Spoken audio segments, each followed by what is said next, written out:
किसी ने बहुत कमाल की बात कही है। जिंदगी को शांति से जीने के दो तरीके हैं। पहला, भूल जाओ उन्हें जिन्हें आप माफ नहीं कर सकते। दूसरा, माफ कर दो उन्हें जिन्हें आप भूल नहीं सकते। ये बात सुनने में जितनी आसान लगती है, क्या रियल में इसे फॉलो करना भी उतना ही आसान है? तो फ्रेंड्स, अब इस लाइन से आप यह तो समझ ही गए होंगे कि आज हम एक ऐसे टॉपिक पे बात करेंगे जो बहुत कॉमन होने के बावजूद भी हम उस पर गौर नहीं करते। Why we should forgive people for our happiness. लोगों को माफ करके हम अपनी जिंदगी को कैसे खुशहाल बना सकते हैं।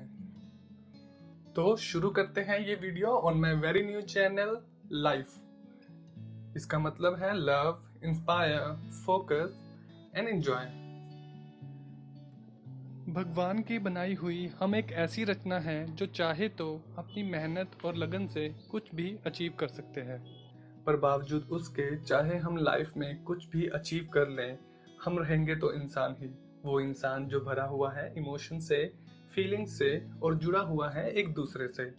तो लाजमी है कि हमारी लाइफ में बहुत बार कुछ ऐसे इंसिडेंट्स होते हैं जब हमको किसी अपने या किसी पराये की कोई बात बहुत बुरी लग जाती है, और फिर वो बात हमारे दिल में एक ऐसी पेनफुल मेमोरी बन जाती है कि हम उस इंसान को कभी माफ़ नहीं कर सकते और इस इमोशन के साथ जुड़े रहते हैं।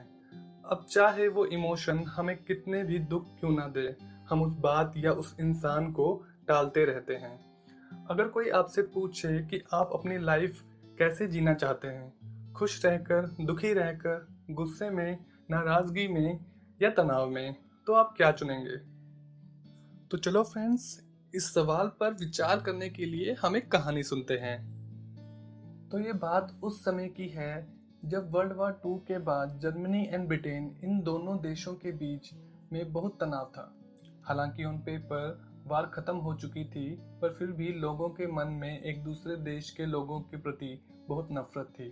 तो उसी दौरान एक जर्मन आदमी ब्रिटेन घूमने आता है और उसे एक ब्रिटिश गर्ल से प्यार हो जाता है। वो लोग फिर शादी करते हैं और ब्रिटेन में ही रहने लगते हैं। जर्मन और ब्रिटेन के युद्ध के दौरान दोनों देशों के बहुत लोगों का खून बहा था। तो लाजमी था कि ब्रिटेन के लोग इस न्यू शादीशुदा कपल से बहुत नफरत करते थे। नफरत इतनी थी कि लड़की की फैमिली ने तो इस मैरिज को एक्सेप्ट करने से भी इनकार कर दिया था। रोज कुछ ब्रिटिशर्स आकर उस जर्मन को बहुत बुरा सुनाते थे, पर गजब की बात यह थी कि उस जर्मन पर उनकी बातों का कोई असर नहीं होता था। उसकी वाइफ यह देखकर बहुत हैरान रहती थी।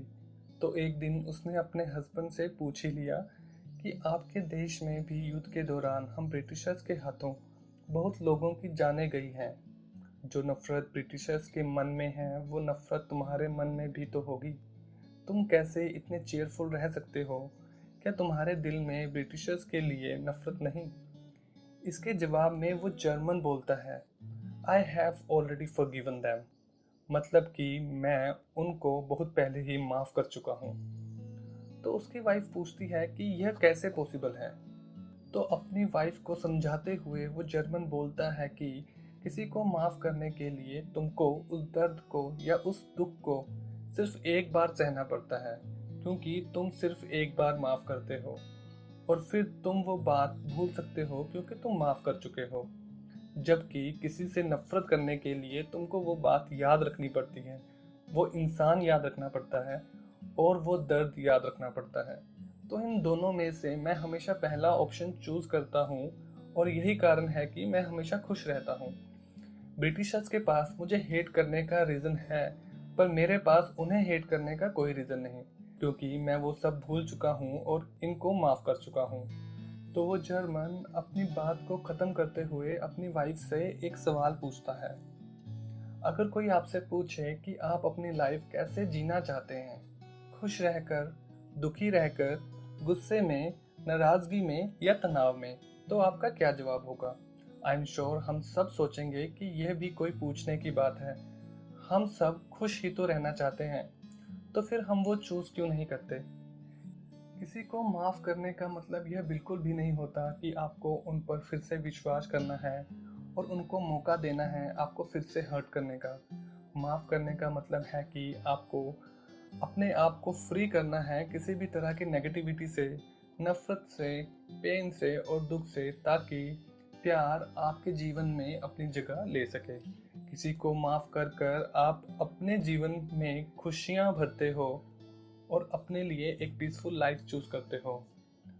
तो फ्रेंड्स, हम आशा करते हैं कि आपको ये वीडियो अच्छी लगी होगी और आप भी इसे अपनी लाइफ में फॉलो करने का सोचेंगे।